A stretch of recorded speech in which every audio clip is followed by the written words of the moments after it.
dibuka. Siapa yang mungkin mau bertanya lebih dulu?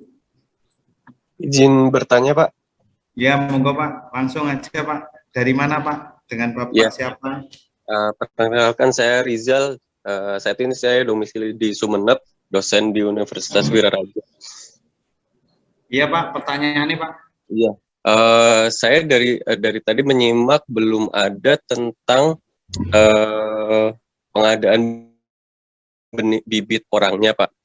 Kebetulan kami dari kampus juga sempat diskusi tentang pengadaan bibit porang karena waktu itu di Sumeneb sendiri di kepulauan ada lahan yang ingin ditanami porang, tapi ketika kami ingin membeli bibit, kami harus inden, dan itu pun jauh di daerah Jawa Tengah atau daerah Jawa Barat, saya kurang tahu daerahnya.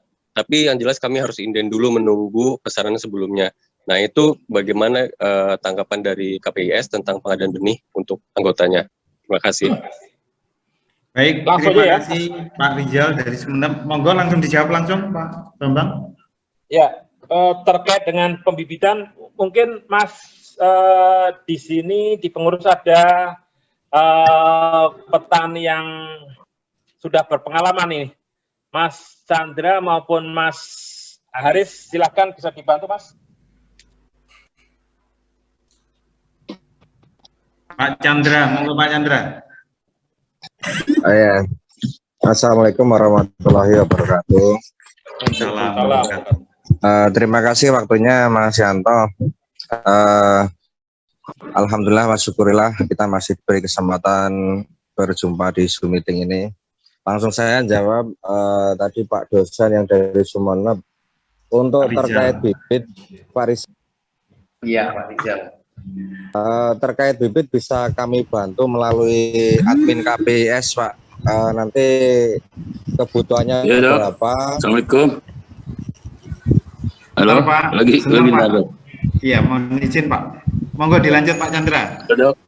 Oke. Mohon maaf. Tombolnya saya cari-cari agak sulit ya.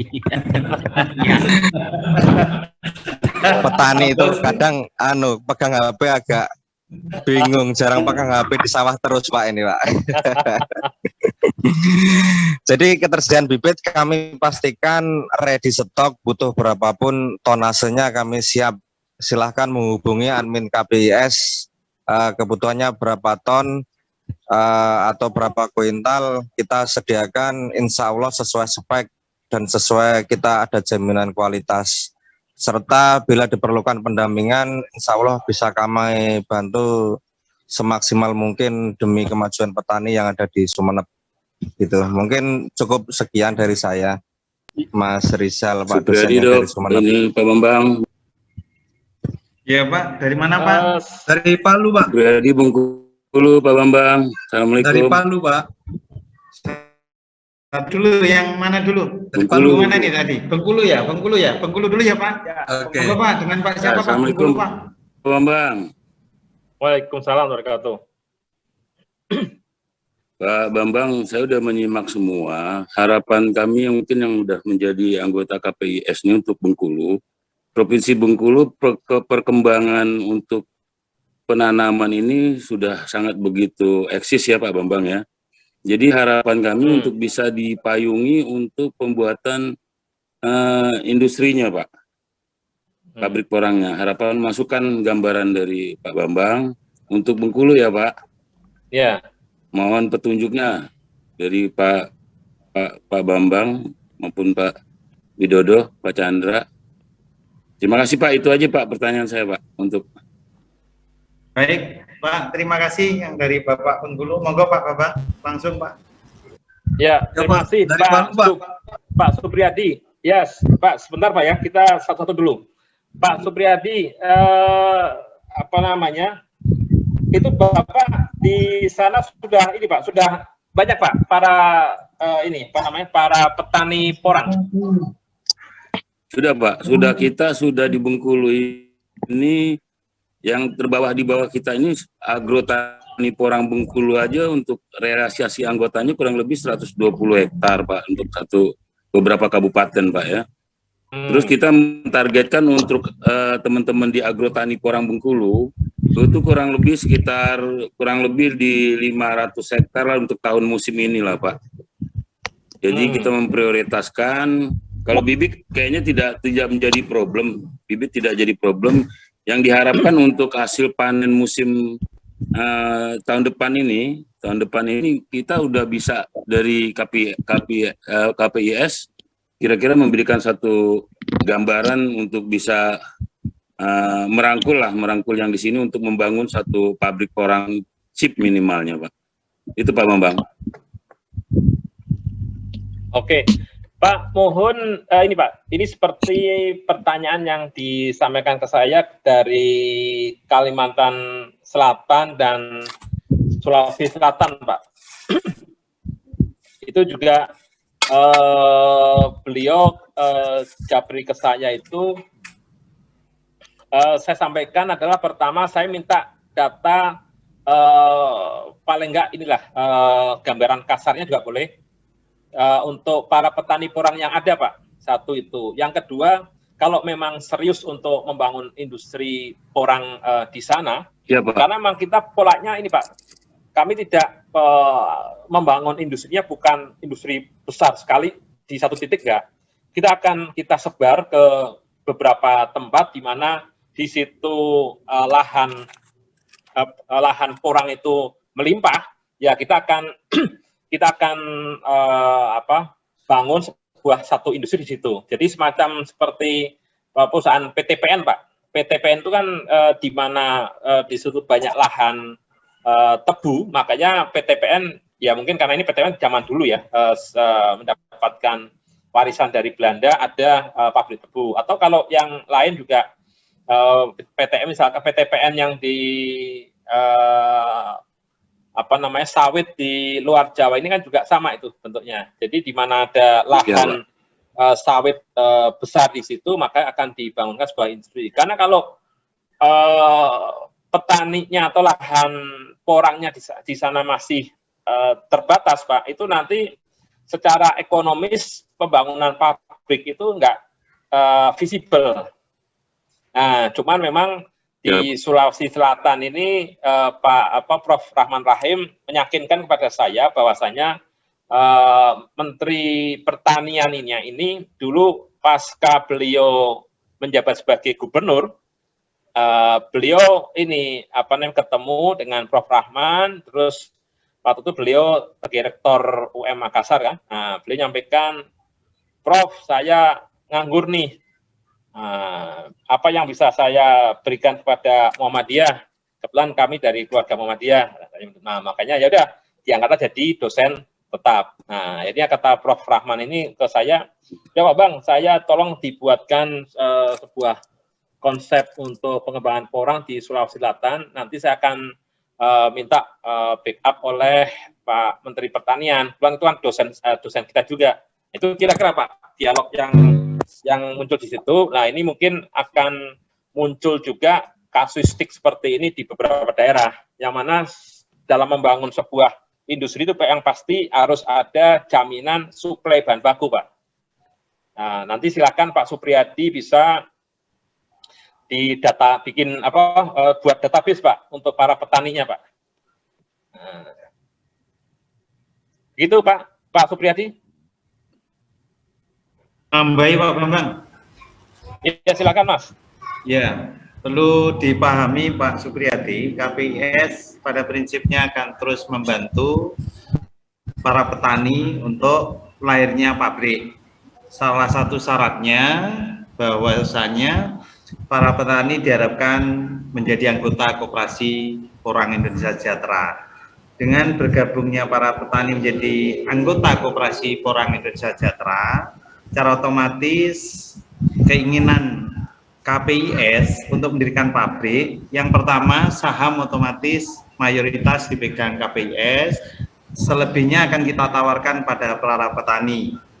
Sehingga kami berharap yang diharapkan sinergi ini bisa terwujud. Karena harapan kami pabrik berdiri itu lebih pada memastikan terkait dengan hulu dan hilirisasi porang, Pak. Itu yang ingin kami tegaskan dari KPIS, Pak. Baik. Selamat malam, Pak. Selanjutnya, Pak, dari mana lagi, Pak? Selamat malam, Pak. Selamat malam. Selamat malam, Pak. Saya Erwin, Pak. Siap. Pak Erwin, selamat lanjut. malam. Dari mana, Pak? Pak, saya Erwin, Pak, dari Jakarta kebetulan. Siap. Yang saya ingin tanyakan begini, Pak. Tadi ada di bagian ke SPI itu ada pelatihan dan sekolah budidaya, Pak, ya. Iya. Kita mau nanyakan kira-kira kapan pelaksanaan itu, pertama kapan pelaksanaannya, kedua siapa aja yang bisa mengikuti pelatihan sama sekolah pendidikan porang tersebut, Pak. Dan kedua saya juga, yang ketiga saya ingin menanyakan apakah ini hanya ada di pusat aja, Pak, atau ada nanti perwakilan di daerah-daerah, hanya sistem struktur organisasi seperti itu, Pak. Terima kasih, Pak. Itu saja saya jawabannya, Pak. Monggo Pak Didi lanjut jawab, Pak. Baik. Monggo Pak Didi. Pak Ketum, saya menjawab, dan tentunya Ya, nanti silakan Mas Dik. masih kurang, mohon bantuannya.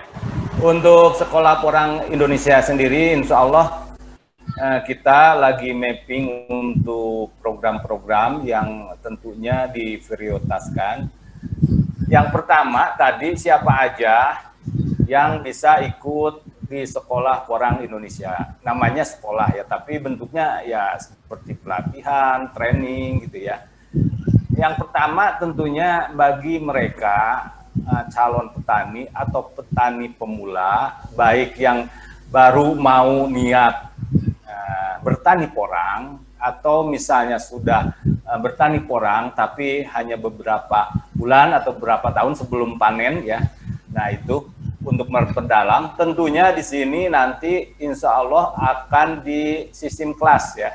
Jadi sistem kelas itu kan yang pertama yang tadi yang pemula ya, siapa aja tentunya, dan di sini karena berjauhan ya, nanti apalagi untuk masa-masa pandemi ini akan berbasis digital. Jadi kita punya web sendiri si sekolah itu, maka si calon dari siswa atau peserta pelatihan itu bikin akun di web itu, dan akan lebih banyak pertemuan di lewat online ya, jadi virtual. Betul. Adapun untuk praktek dan pelatihan lain itu tentunya tadi sebagaimana disampaikan oleh Pak Ketua Umum, kita bisa disesuaikan sebetulnya ya. Kita insya Allah di Jogja sudah ada tempatnya dan lagi dipersiapkan.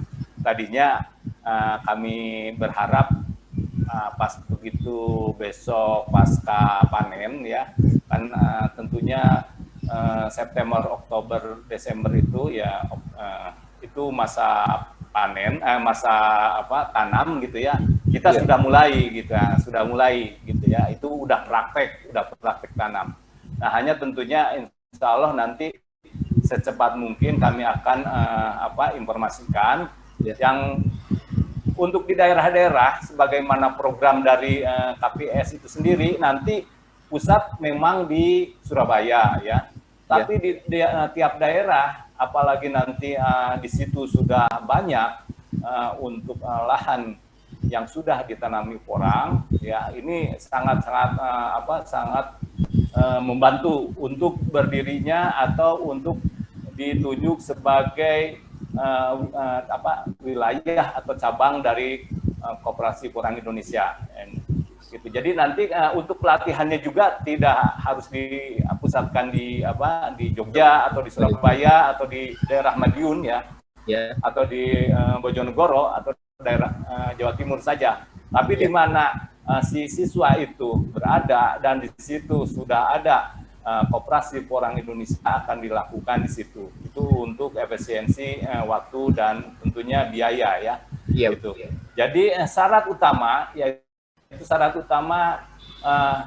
peserta menjadi anggota Koperasi Porang Indonesia, di mana setiap ada kegiatan webinar ataupun acara kegiatan mengajar berdasarkan virtual tadi dengan bebas gitu ya, tidak usah bayar lagi. Saya rasa itu insya Allah semoga menjelang panen, terus menjelang masa tanam, kita akan mengadakan ya pelatihan. Untuk sementara segitu. Ya, makasih. Ya, terima kasih Pak Didi.